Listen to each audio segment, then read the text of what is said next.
I know you all were going to make me use my teacher voice, which makes me not have to use this microphone, so I appreciate you not making me use my teacher voice. Good afternoon. My name is Mary Barden, and I am the Executive Director of the National Education Association, Rhode Island. Welcome to NEARI Lobby Day 2026, our third annual Lobby Day.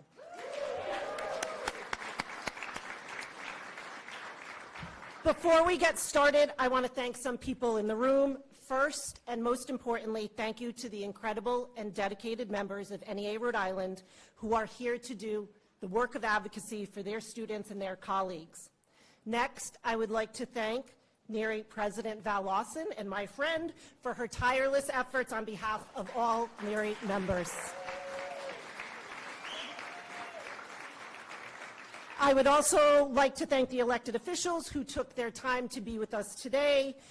Thank you to Kate Michaud, who is here representing Congressman Amo's office, David Folcarelli, who is representing Lieutenant Governor Sabina Matos' office, Representative David Bennett, Representative Solomon, Representative Falella, Representative Donovan, Senator Gallo, our education champion. Thank you all for being here.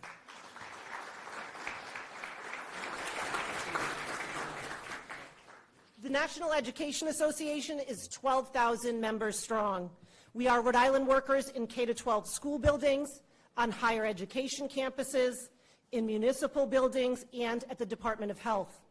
We are varied in our work, but all of us work hard every day providing vital services to Rhode Island. I am proud to lead and work alongside our members. NEARI enters the 2026 legislative session focused on 4 core priorities to strengthen public education: protect retirement security and advance fair wages, benefits, and working conditions for all employees. Today, you will hear directly from our members who will share their stories and experiences on these issues. One priority which impacts all of our members, active and retired, is improving pension and retirement security. Rhode Island must restore fairness and long-term stability to the ERSRI system. NEARI supports any legislation that improves pension and retirement benefits for both active and retired members. I'm not going to highlight all of the bills that are up around the pension in my remarks today because there are many of them, but they were on a sheet that you should have received when you walked in today, and you can take a look at those for yourself. You know and I know that we are all living in difficult and trying times. It's often easy to feel hopeless, but it is days like today where I see our members, our legislators, and our allies come together to advocate for working people, for public employees, for public education, and for students that I have hope, and I hope that you have too. Thank you to the NEARI staff who are here today and who work tirelessly to prepare for Lobby Day. Thank you very much.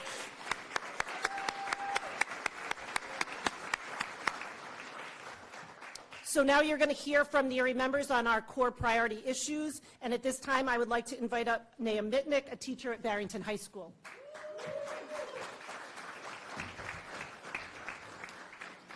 Good afternoon, everyone, and thank you for coming out today. My name is Naya Mitnick, and I am a music teacher at Barrington High School. I'm here to speak about the new federal tax credit voucher program and why Rhode Island should not participate. At its core, this program allows individuals to receive a dollar-for-dollar federal tax credit, up to $1,700, for donating to organizations that fund private school tuition and other expenses through vouchers. On the surface, that may sound like expanded choice, but in reality, it creates a largely unregulated system that redirects public tax dollars away from public schools. There is no cap on the total cost. The organizations distributing these funds face minimal oversight and can actually take a cut for administrative expenses. And there is little accountability for how these public dollars are ultimately used. Meanwhile, public schools, which serve every student, regardless of need, are left with fewer resources. When funding is diverted, the costs of running schools don't go away. We still need transportation, special education services, counselors, and a safe staff classroom. The result is fewer supports for the students who rely on public schools the most. And the schools receiving these funds are not held to the same standards. They are not required to serve all students. They are not subject to the same transparency or accountability. There is also little evidence that voucher programs improve student outcomes. In many cases, these results are mixed or negative. Rhode Island has a choice. Participation in this program is voluntary. We urge Governor McKee to opt out and protect our public schools from this harmful policy. We need and urge the General Assembly to pass legislation ensuring that this decision is shared, because the future of education in Rhode Island should not rest on one individual alone. Public education serves every child in every community. It deserves our investment and our protection. Let's keep these vouchers out of Rhode Island. Thank you.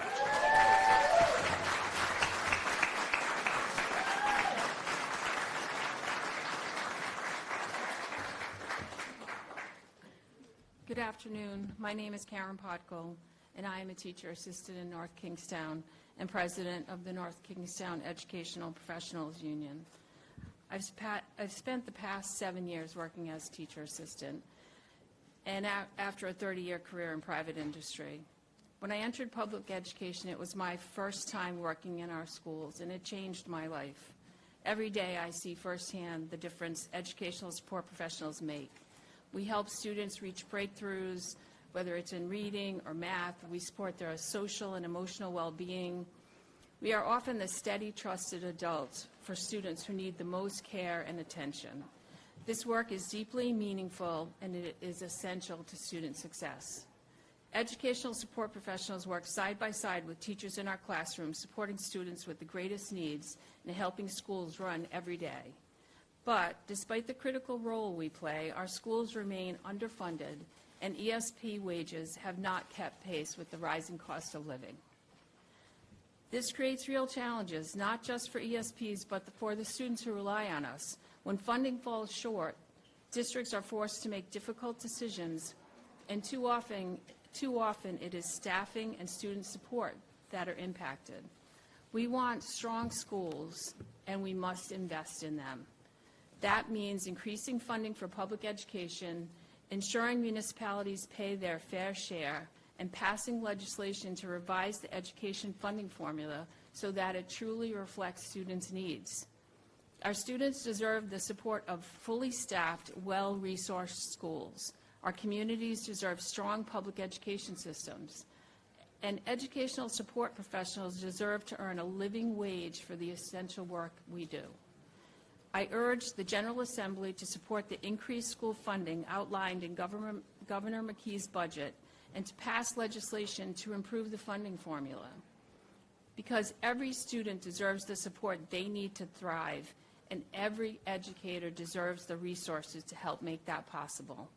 Thank you for your time, and thank you for your support.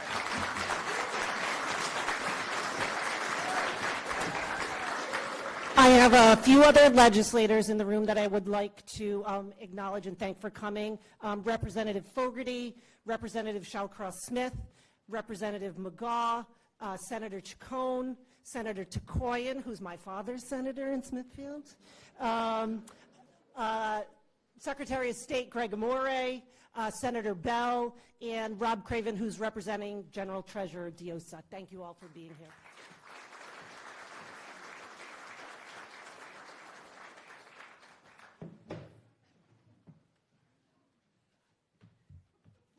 I'm short. Good afternoon. My name is Jennifer Bustamante, and I have been part of the CCRI community for over 20 years. First as a student and student worker, and now a full-time employee for the past 16 years. I began my journey as a first-generation college student and graduated with highest honors. Today, I work in the testing center where I administer high-stake exams for students in programs like nursing and radiography, as well as placement tests for recent high school graduates and adult learners returning to education. But my role goes beyond administering exams. Every day, I support students who walk in feeling anxious and uncertain. I help them move forward so they can succeed, continue in their programs, and graduate. There is nothing more rewarding than seeing those same students go on to build careers in fields like healthcare. As a first-generation student and a member of a minority community, I know how critical strong, consistent support systems are. That's why we need increased, adequate funding for higher education. When our colleges and universities are properly funded, students have access to essential resources, affordable tuition, financial aid, advising, tutoring, and mental health support. These are not extras.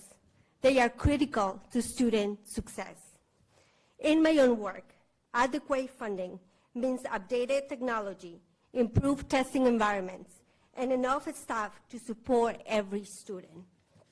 I also serve as a vice president of my local CCRI ESPA, and I hear from colleagues every day who are committed to students but stretched thin without the resources they need. And just as we ask our students to grow and succeed, state workers like those at CCRI deserve a fair opportunity to grow in our careers.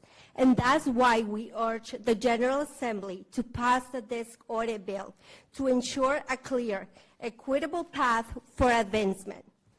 CCRI proudly serves a diverse student population, including many first-generation and adult learners.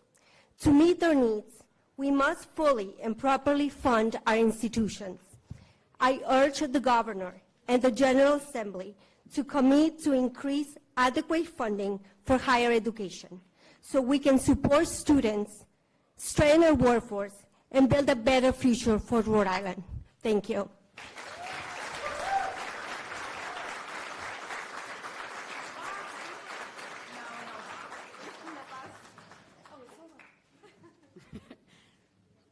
Okay, all right, hello everyone, and thank you for being here at Lobby Day 2026. My name is Megan Cressy Johnson, and I stand here representing the Metropolitan Regional Career and Technical Center, otherwise known as the MET. It's an innovative career and technical high school focused on real-world and project-based learning. For 19 years, I've had the privilege of working alongside incredible educators, students, families, and community members. Our students choose the Met to thrive in a non-traditional educational setting that includes internships and one student at a time motto. But like so many educators across Rhode Island, there was a time when our voices were not heard. Important decisions were made without us, decisions that impacted our pay, our benefits, our classrooms, and ultimately our students. As a staff, we became dedicated to organizing so we could have protections and equity within our school. While our administration hired union busters and tried to convince us not to unionize, we kept talking, we kept working, we kept organizing, and we kept fighting. And we won our vote to unionize.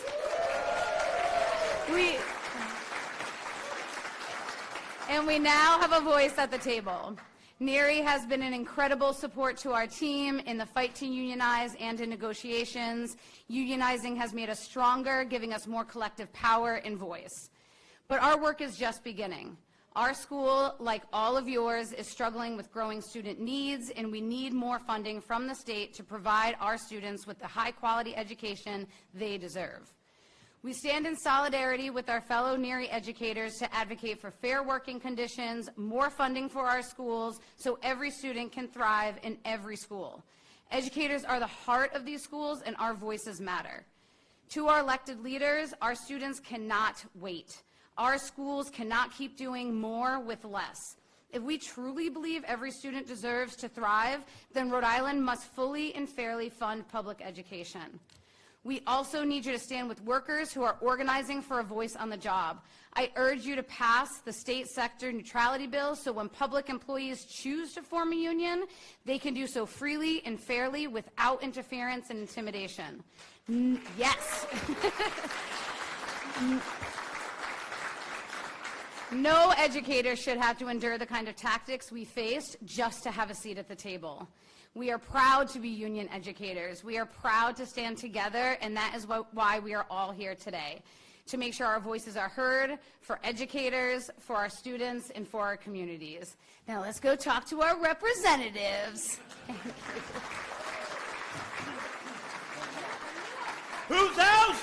Our house. Whose house? Our house. Thank you all so much for being here. There are a lot of bad headlines in the news, but there is nothing that makes me feel better than all of us coming together to fight for a better world. I can't thank you all enough for being here. Also want to thank Rep. Stewart, Rep. Speakman, who came in, Senator Ujifusa, Senator Apollonio, and Senator LaMountain, who are all here. Thank you all for being here as well. Also want to thank all of our amazing local presidents. It is a thankless job. You all work very, very hard. Our lobby day captains, who did a lot of great work, phone banking, making confirmation calls, making sure that our members turned out today. Our local member organizers, Rosanna Campbell and Bridget Gonsalves, for leading that work. Our Vice President, Amy Mullen. Our amazing communications director, Steph Mandeville, who did so much work making this happen. And all of our members across the state who work hard keeping the state running. Thank you all so much for what you do. Here's what we're going to do. If your name starts with A through, your last name starts with A through L, you're going to go to the Senate. So you're going to go back through that door you came in, all the way down the other hall to the big green room, and you're going to go find your senator. If your last name starts with M through Z, you're going to go right through this door right here to the House. If your person is not there, you're going to... Wait 1 second before we go. 1 second before we go. All right. If your person is not there, your representative, you're going to switch and go to the opposite room to try to find them. If neither of them are there, that's okay. That happens sometimes. You have their phone number. Call them tomorrow. All right? We got...